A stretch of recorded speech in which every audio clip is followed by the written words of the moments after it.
Di saat daun-daun berguguran dari pohonnya, beliau mengambil setangkai ranting pohonnya. Seorang muslim yang menunaikan salat semata-mata karena Allah, maka dosa-dosanya akan berguguran sebagaimana daun-daun ini berguguran dari rantingnya. Tahu? Jadi kalau musim gugur itu ada ranting goyang-goyang begini, habis itu daunnya. Begitu juga orang kalau salat. Jadi kalau orang salat, semua dosa-dosanya habis berguguran. Makanya jaga salat.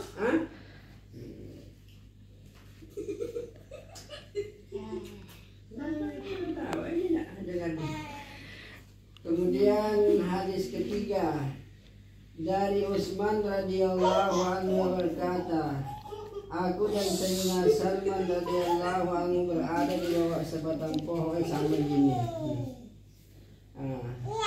Bilang.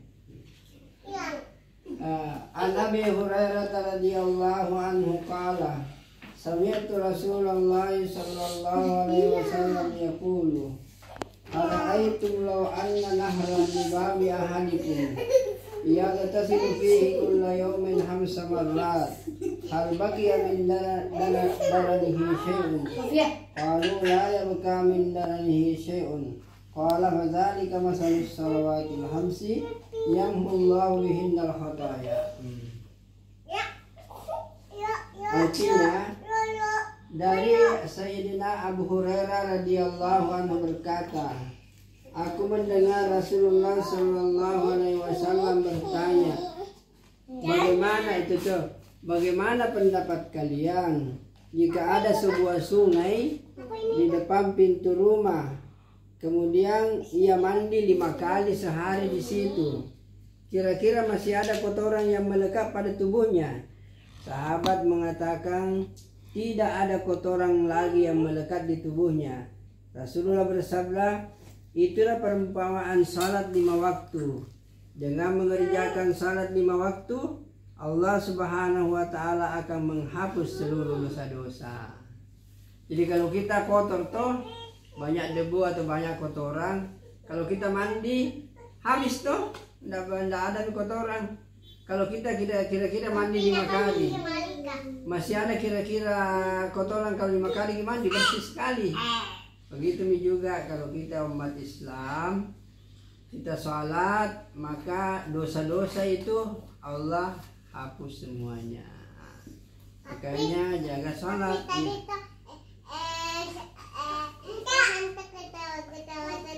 Ya. Nah, kita baca lagi. An Husayfah radhiyallahu anhu qala, kana Rasulullah sallallahu alaihi wasallam idza hasabahu amrun fasiya ila salati. Coba dengar nah. Dari Sayyidina Husayfah radhiyallahu anhu berkata, coba dengar ya. Beliau bergegas mengerjakan salat. Jadi kalau ada masalah, langsung cepat-cepat salat, berdoa kepada Allah agar Allah mengangkat semua masalah itu. Ya, jadi salat itu adalah bisa kita lakukan untuk menghilangkan kesulitan-kesulitan dalam hidup.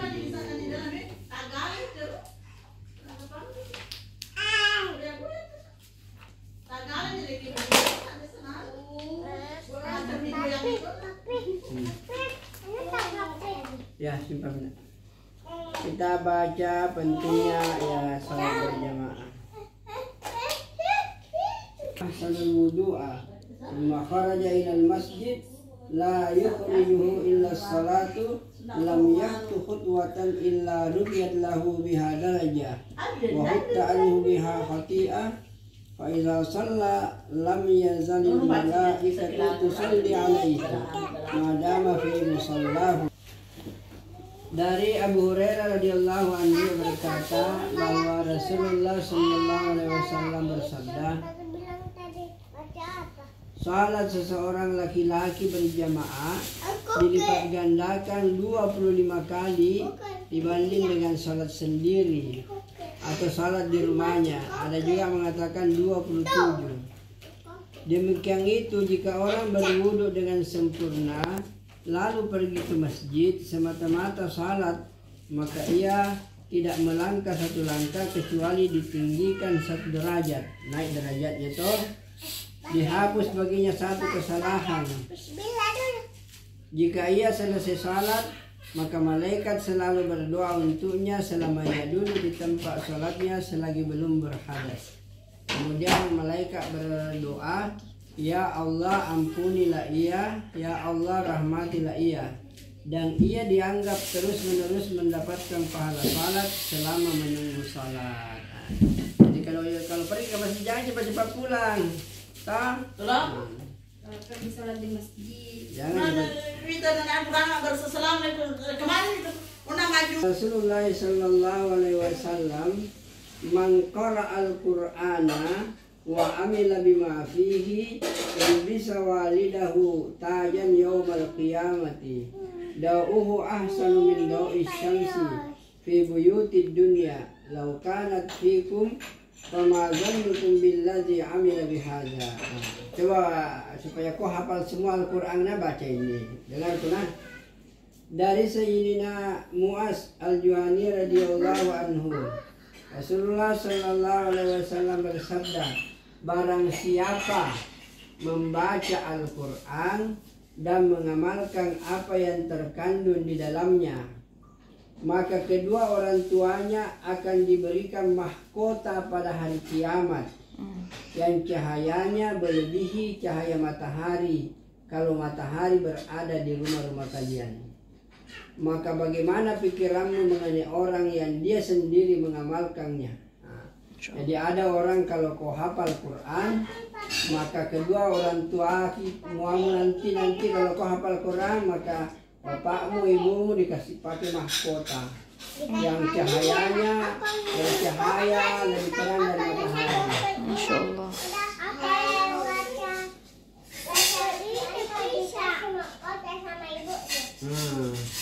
Jadi kalau saya hafal Quran, maka putajan yang futsepnya itu akan mendapatkan cahaya di hari kemudian.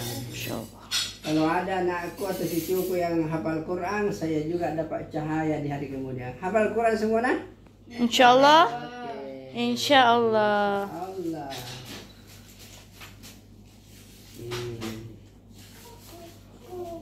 Di kulli yawmin wa lailatin yani fi Ramadan.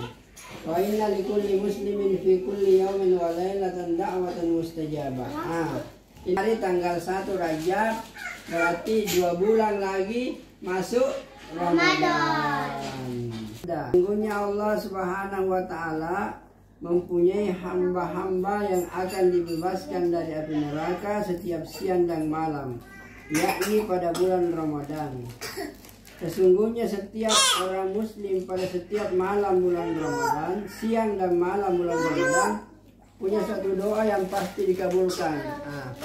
Jadi kalau bulan Ramadan berdoa banyak-banyak, karena pasti ada waktu di bulan Ramadan itu dikabulkan doa. Dalam satu hari pasti ada waktu itu. Maka perbanyaklah doa di dalam bulan Ramadan. Oke.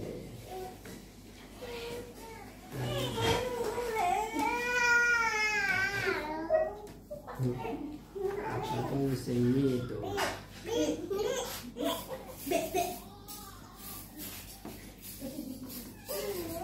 Kenapa kan kayak terpotong?